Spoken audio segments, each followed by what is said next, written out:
Bonsoir madame. Il s'agit de la troisième rencontre monégasque pour les rhumatismes inflammatoires. Cette initiative est née d'une nécessité d'information et d'une demande de la part du grand public. Oui, je pense que c'est très important d'informer le grand public et les patients qui présentent des rhumatismes inflammatoires comme la polyarthrite ou la spondylarthrite, parce que ce sont des maladies qui sont parfois méconnues et pour lesquelles on a peut-être de mauvaises informations. Un petit peu, on croit qu'il n'y a aucun traitement à faire, qu'on va être, je caricature, dans un fauteuil roulant, alors que maintenant on a une prise en charge thérapeutique excellente et qui permet à la grande majorité des patients d'avoir une vie quasi normale, malgré un rhumatisme inflammatoire qui, s'il n'était pas traité, peut être extrêmement handicapant. Et ces rhumatismes inflammatoires, ils couvrent un spectre très large de douleurs et de zones concernées dans le corps? Alors, d'abord, c'est deux maladies un petit peu différentes. La polyarthrite rhumatoïde, qui touche à peu près 0,3 à 0,5% de la population, touche les membranes synoviales articulaires. Donc c'est principalement les articulations, les mains, les pieds, les grosses articulations, exceptionnellement le rachis cervical, mais pas du tout le rachis lombaire. Et parfois cette maladie qui est inflammatoire, qui fait mal la nuit, qui dérouille et qui est extrêmement handicapante, je le répète, en l'absence de traitement, peut aussi donner des complications en dehors des articulations par le biais de l'inflammation qui donne une atteinte articulaire, mais également cardiovasculaire en particulier, et qui peut entraîner des problèmes cardiaques, d'infarctus par exemple. Et là aussi, grâce à la prise en charge médicale, on arrive à réduire ces complications cardiovasculaires, et ça, c'est bien moins connu que l'atteinte articulaire. Mais qui est concerné? Seulement les personnes âgées ou pas du tout?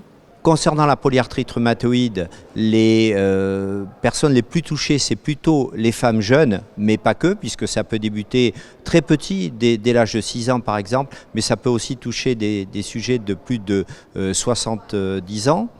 Concernant la spondyloarthrite, là aussi, ça concerne des sujets plutôt jeunes, là, autant d'hommes que de femmes. La spondylarthrite, c'est une maladie qui touche plutôt la colonne vertébrale, qui touche toutes les zones où il y a beaucoup de tendons, qui est là aussi extrêmement handicapante, puisqu'en l'absence de traitement, ça peut engendrer une raideur de la colonne en particulier, avec là aussi une limitation de la qualité de vie, une diminution de la respiration, et donc là aussi des difficultés dans la vie sportive, dans la vie quotidienne, dans la vie professionnelle.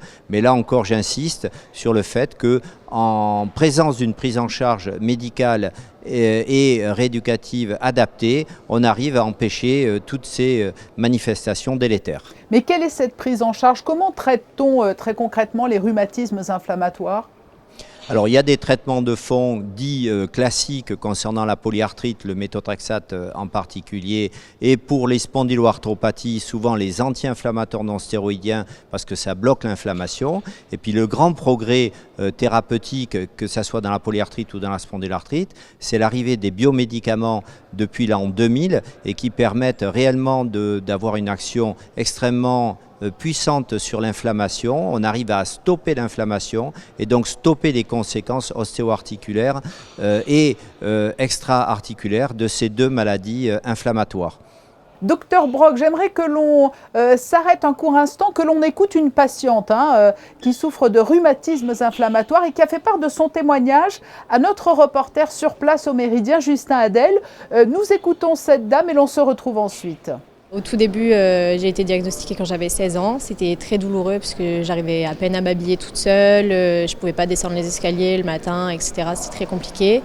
Et depuis que je suis sous traitement, ça va beaucoup mieux. Aujourd'hui, je vis 100% normalement comme une personne de 22 ans qui n'a aucun problème de santé. D'ailleurs, je dis tout le temps que je ne suis pas malade, je suis en bonne santé, je vais très bien.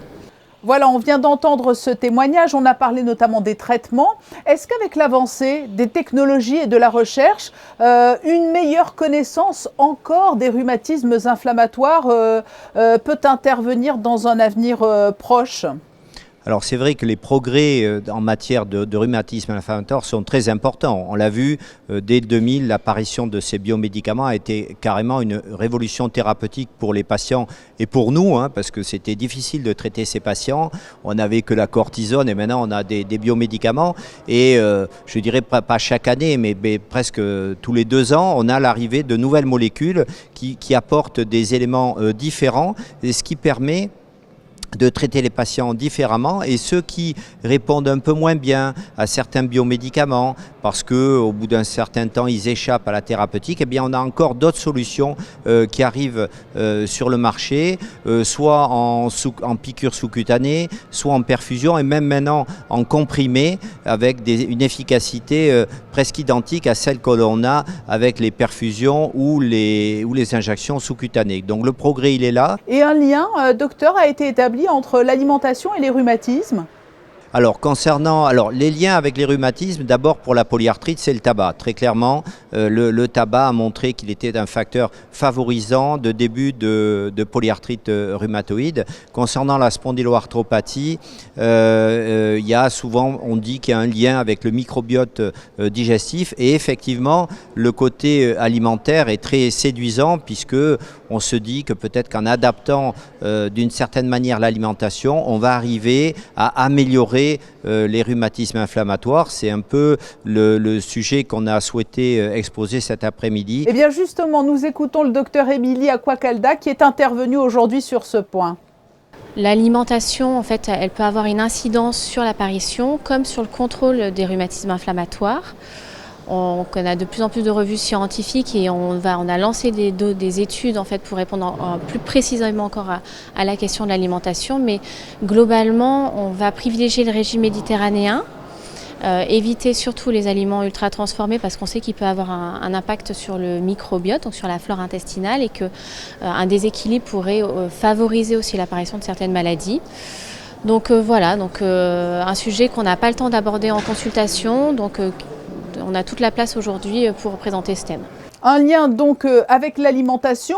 Avant de refermer ce dossier, docteur Brock, j'aimerais que l'on évoque encore une thématique, c'est celle des rhumatismes et du sport. Alors les rhumatismes peuvent freiner la pratique d'un sport, mais le sport peut-il contribuer à l'amélioration de la situation du patient, et si oui, quel sport? Alors oui, complètement. Le sport, c'est vraiment très très important, que ce soit dans la polyarthrite ou même et surtout dans la spondyloarthrite, puisque ça fait partie intégrante de la prise en charge thérapeutique de nos patients.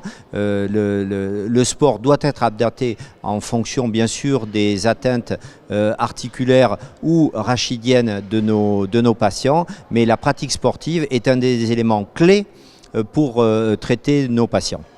Merci docteur Brock d'avoir répondu à toutes ces questions alors que se tenait aujourd'hui la 3e rencontre monégasque pour les rhumatismes inflammatoires. Merci à vous.